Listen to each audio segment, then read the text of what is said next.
You're listening to India Biospeaks, voices from the life science explorers in India.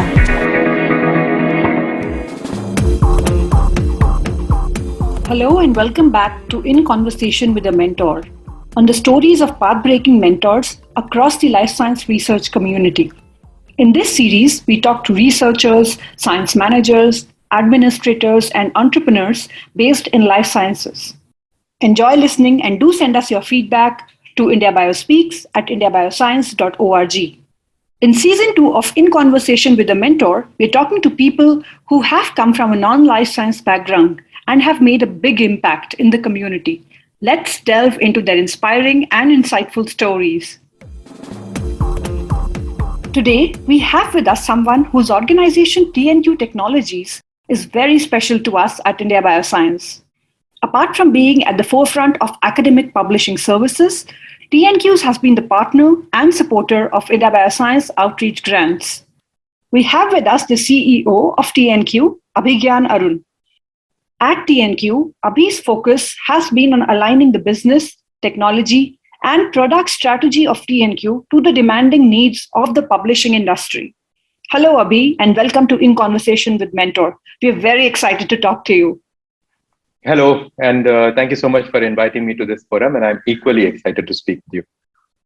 Abhi, first of all, many congratulations, as TNQ has been growing rapidly in geography with the new office in North America and the breadth of activities, be it customer segments, domains, and technology-based services. Can you walk us through your journey with TNQ, beginning from when you joined the company in 2016?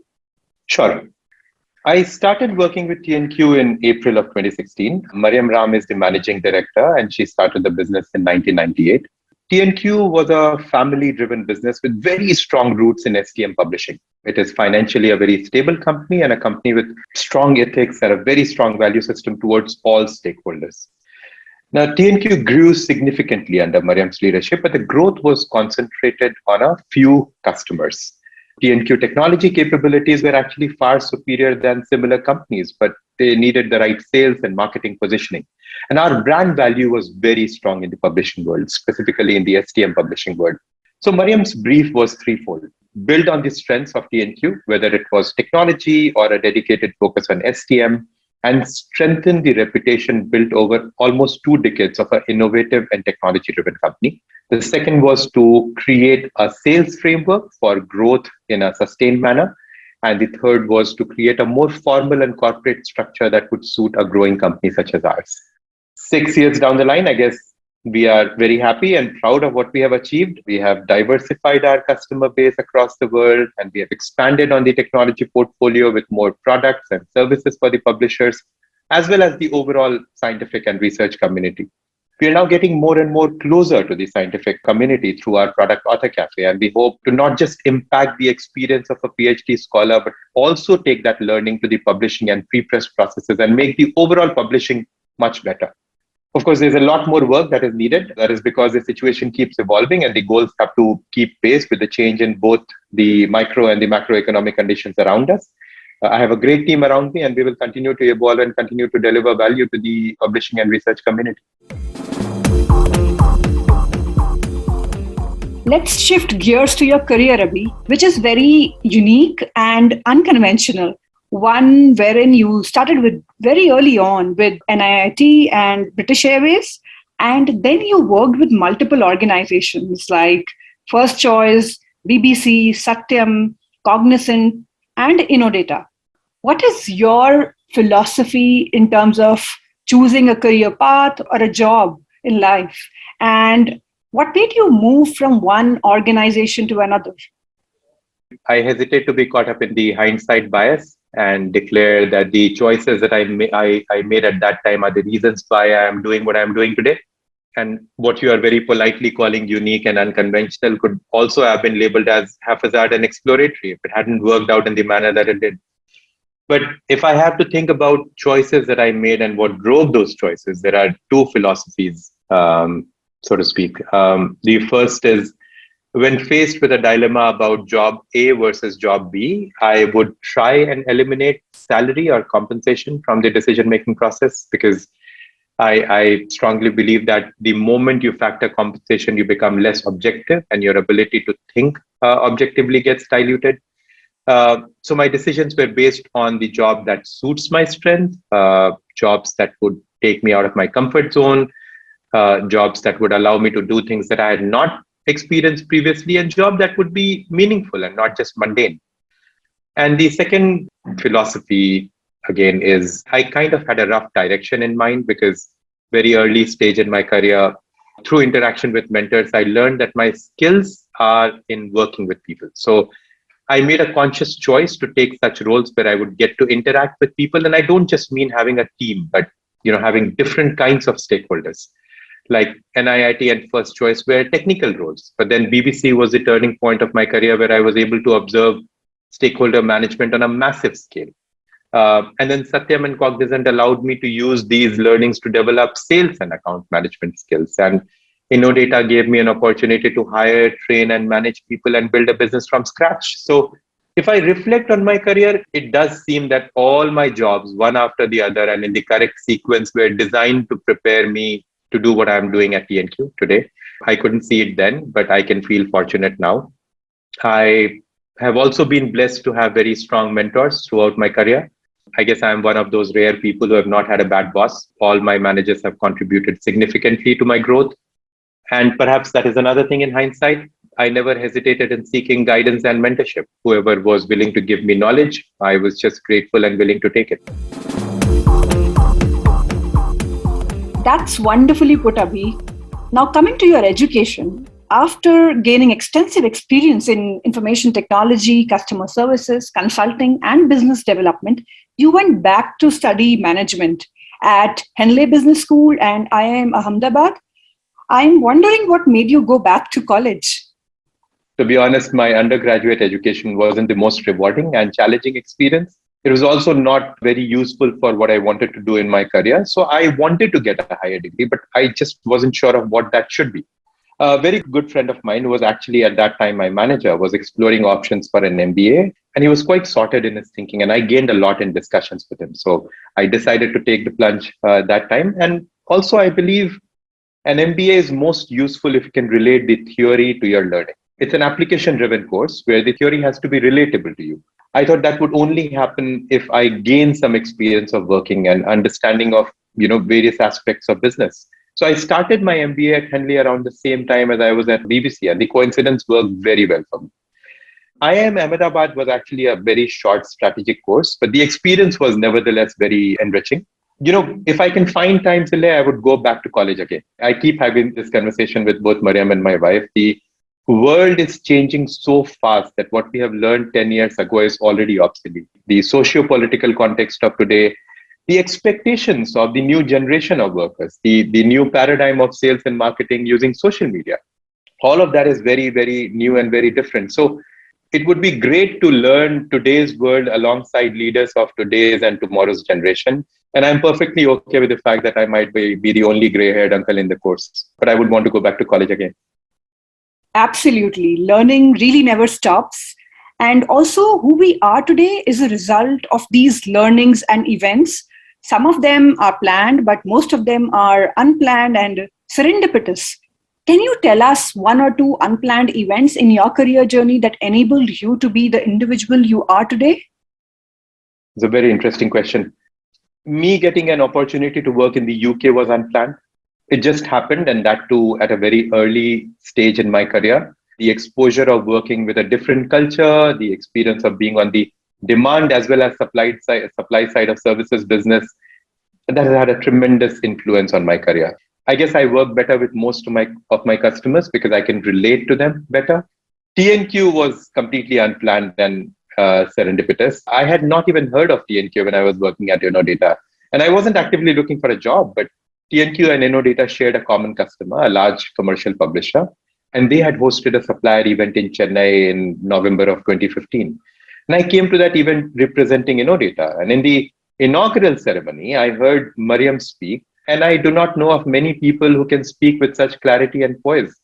She was also very vocal about certain issues suppliers were facing, and I was completely amazed that somebody had the courage to speak about those issues publicly, and that too at a customer event. The next day, I was in a workshop and on the same table as two other people from TNQ senior leadership team. And what Mariam did the previous evening gave me the strength to also speak up. And the overall workshop became very interesting and very charged. And then I said goodbye to everybody and I left for Delhi. And a week later, I got a call from Mariam's office and they asked me to come to Chennai to meet her. I couldn't say no to her, and I was very intrigued by what she had to say. So I met her and two, three other people, and we spent the entire day talking about completely irrelevant topics. Why was Windows 95 a failure? And why didn't Yahoo sell to Google when they had a chance? And I knew that I was in the company of people who weren't conventional. They were completely unconventional. Mariam then asked me to come to Chennai and join TNQ. It was a huge decision, new company, a much larger role that I had very little idea about, and a new city. So all of it was very intimidating, but I guess my decision was based on a feeling. It just felt right. And I didn't think of anything else. I suppose if I have to draw learning from that, I would say that we took chances. And I say we because none of these decisions were just mine alone. It was my family's decision.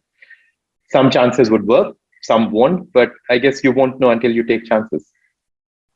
What an insightful story. I was also wondering, having come from a sort of an outsider position with business development, did you find it challenging to make inroads into the life science community, be it making connections, building trust, or fostering collaborations? And if you did, how did you overcome this? My colleagues at TNQ were fundamental in me being comfortable. Unlike most organizations of our kind, our senior management team has people who come from the research and academic community. So interaction with them was the first step of learning. We were not just talking about copy editing and typesetting, but we were having deep and meaningful dialogue about, let's say, the efficacy of impact factor and what could be the right measure in place of impact factor. And all of that has had very positive impact and influence on me at the time I joined TNQ. TNQ's own portfolio of work with prestigious health sciences societies such as Cell-Press, Journal of American Medicine Association, American Cardiology, Rockefeller University Press, and the likes was quite deep-rooted in general conversation people would have and in the technology and products that we would create. The editors of journals we work with are kind enough to talk to our team about the purpose of the journal, open access directions, challenges they face, and the value they would like to create for the authors, the value they would like us to deliver. All of that is deeply ingrained in TNQ.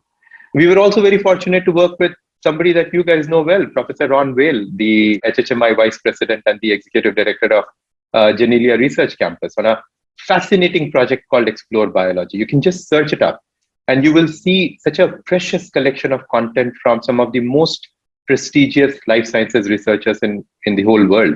And Ron's vision is to make this content available perpetually to everyone in the whole world for free.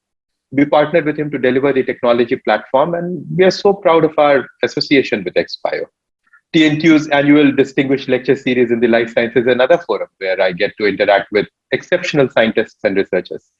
And I will tell you that every time I get starstruck around such people, exceptional people. And then I'm humbled when I interact with them and realize that they themselves are so grounded in spite of their accomplishments. The lecture has been a huge source of strength and pride for all of us at TNQ. And the lecture has given us a more well-defined identity of a company that cares deeply about life science. And life sciences of all fundamental science is perhaps the easiest to appreciate because of its applicability in general. The thing that I have learned about life sciences community, both in India and abroad, was that people were a lot more open and interactive. They are a lot more visible, and we have to be, they have to be a lot more articulate because their communication goes to and can be interpreted or misinterpreted by the masses. You can see the good and the bad examples of that during the pandemic. And I suppose, we relate to when a senior biologist or a virologist talks about the human immune system, then a top-notch astrophysicist talking about how gravitational waves from a cataclysmic crash between two neutron stars and black holes happen. It's just far more intuitive. So I suppose our focus on health science has just evolved over time. And by virtue of our focus, we did more and more work in this area. I inherited some relationship by virtue of TNQ's legacy and Mariam's relationship with both the publishing and the research community, and the rest of it developed over time and through the work that we did. India Bioscience is an example of such an organization that is very visible and is making meaningful and valuable contribution to the wider community. And I hope that we continue to do great things together. So do we. In these 23 years of your working career, you've grown as a person too. How would you like to describe your growth as an individual? And now, when you look back, what do you wish your 23-year younger self would have known? What I thought I would be at 18 is probably very different to what I am today. It is very different to what I thought I wanted to be 10 years ago. I guess I have evolved multiple times, and I'm sure I'll continue to evolve and continue to grow. This is a very difficult question for me to answer because I still see enough flaws in me that I'm continuously working on correcting. To be honest, I have what is called as imposter syndrome, and it's a real thing that people should acknowledge and talk about. And I realized later while speaking with a friend who introduced this concept to me that I've always suffered from imposter syndrome in all my previous work. But it is a challenge if you let it overpower you, but it is a strength if if that keeps pushing you to evolve and be a better version of yourself. And I think unconsciously, I chose the latter approach of it continuing to push me to evolve. But if I were to give an advice to my younger self, I would say two things. As a young person, I was eager to demonstrate my knowledge and skills and tell people that I know. I realized that that is a limitation to learning. You can only talk about what you already know, but you won't learn anything unless you listen. So I would advise myself to learn more and talk less. The second thing that I would tell my younger self is, given the culture and the educational background that I grew in, I was very low on empathy. In fact, that wasn't a word or a concept that we knew of or we were talking about when I was growing up. So if there is one thing that I've learned recently, that is the power of empathy and how strongly and positively it influences your behavior.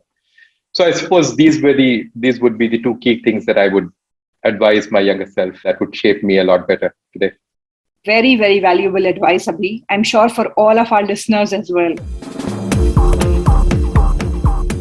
TNQ aims to help the research community and journals in scientific publishing. What was your motivation behind working with the scientific community? TNQ established itself as an organization with a firm commitment to scientific community way before I joined. We did start as a business, but the kind of people that Mariam hired soon turned TNQ into a kind of a hub of scientific conversation. She tells me of stories of a copy editor who later on became our chief scientist, who would identify flaws in a peer-reviewed article and then demand that we go back to the author through the publisher to get the errors corrected. Another person who is still with us and heads our R&D function, Dr. Shanti Krishnamurthy, she has a PhD in chemistry. And she says she joined TNQ because she couldn't believe there was a job where she would get paid to just read chemistry articles. So it just happened with the kind of people that we hired. And our customers were also very supportive and saw that streak in TNQ and therefore gave us work and visibility that was unique across all our competitors. And over time, this has become less of a business and more of a passion. And of course, business is still relevant as we do need to ensure profitability and growth. So perhaps a better way to say this is we run our business with a lot of passion. Mariam tells me that science has given TNQ everything it has today, and therefore much of what we do is to give it back to the scientific community.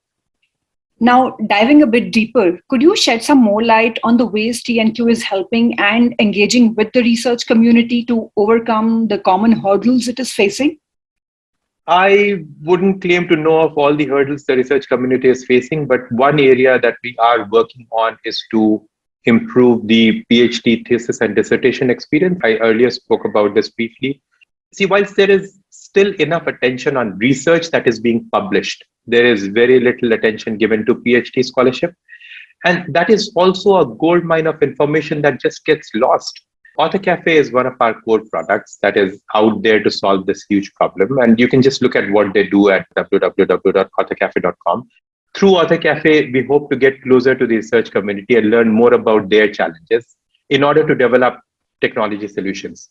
But more importantly, provide the Indian PhD and thesis and dissertation community solutions that are being used by researchers in the Western world to hopefully influence their behavior today. We also realize that one of the problems that people face is the lack of mentorship. to identify suitable research topics. This has been highlighted by so many senior academicians and researchers that I've spoken with. And we hope to create a forum to directly tackle this. But we had hoped to create this forum, but then the pandemic hit and this had to take a backseat. We hope to be able to revive this again through Author Cafe. Abhi, you previously talked about employees at TNQ from a science background using their skills and knowledge. Could you tell us more about what kind of roles TNQ employ? We work in the world of science. We are hidden behind the publishers, but our work is very meaningful and relevant to the publishing of research content. In a nutshell, we do everything between the time a manuscript has been accepted by a publisher to the time it gets published. We are in the process of moving our work upstream to peer review support. So the kind of people we hire is varied. We hire a lot of fresh graduates with degree in science primarily, but also in other domains, and then train them to copy edit peer-reviewed manuscript of specific subject areas. We also hire people who have postgraduate degrees and a bit more specialized to coach and mentor other copy editors, as well as copy edit on behalf of those highly prestigious societies and university presses. And as we expand on our services for peer review and editorial support and management of journal editors, we need more and more specialized skills of a researcher who has gone through the process and appreciates and empathizes with the publishing process. We keep talking about the kind of people that we hire, and we realize that a background in science and research skills can certainly be used in the pursuit of science. However, there are some of these careers that are equally interesting and add value to the research community on the whole. And these career paths may not be core research, but they are built around core research. What are your thoughts on achieving longevity for TNQ? To be relevant, you have to continue to change and innovate.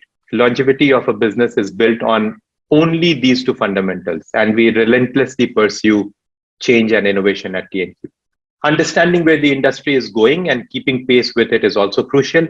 Listening to your customers and the market will keep you grounded and humbled. Listening to people that you work with will continue to strengthen the foundation on which the business is built. The benefit that we get, because of our dedicated focus on STM, is that we can see the industry movement a lot more clearly, and we can react to it a lot more effectively. So I guess if we can balance all of these things in the right mix, we will have the right structures in place for the longevity of our business. You've shared a lot of insights with our listeners, but any parting words of advice for young researchers or entrepreneurs who are willing to start their own companies and organizations and are looking to create a meaningful impact and work with the life science community?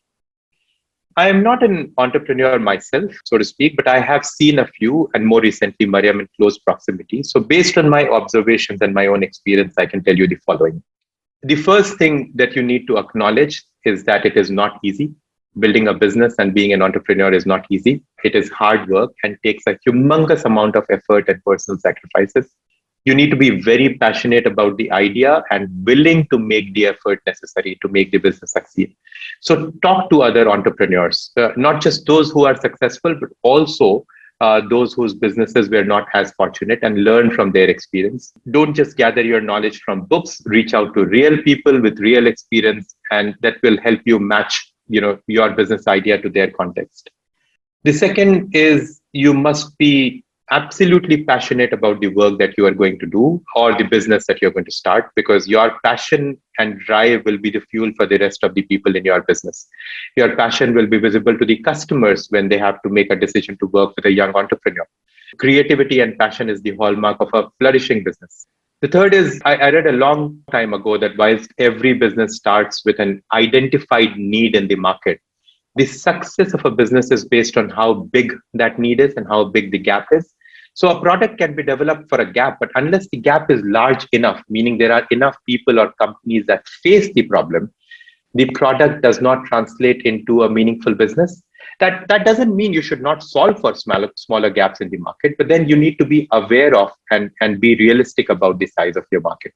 The fourth is, as I said, hard work and passion are two basic traits of an entrepreneur. Having the right idea is necessary to start a business, but understanding of the business, especially things like cash flow, how much time the customer takes to pay, the cost of a business. These are some basic financial acumen that you will need to have to sustain your business, because most young businesses fail because of lack of these basic knowledge of finance.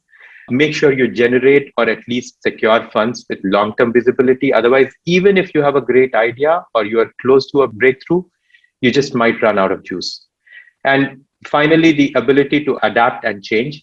Think about it this way: when what you wanted to do 10 years ago is very different to what you want to do today. Businesses are the same. So be ready to adapt based on indicators from both the micro and macroeconomic parameters. And my best wishes to all the budding entrepreneurs. The impact you guys will create in life sciences will be direct, immediately tangible, very meaningful, and will have the potential to change the quality of lives for individuals and communities. So more power to you guys. Thank you so much, Abhi, for talking to us and for sharing an insider view with us. It was great talking to you.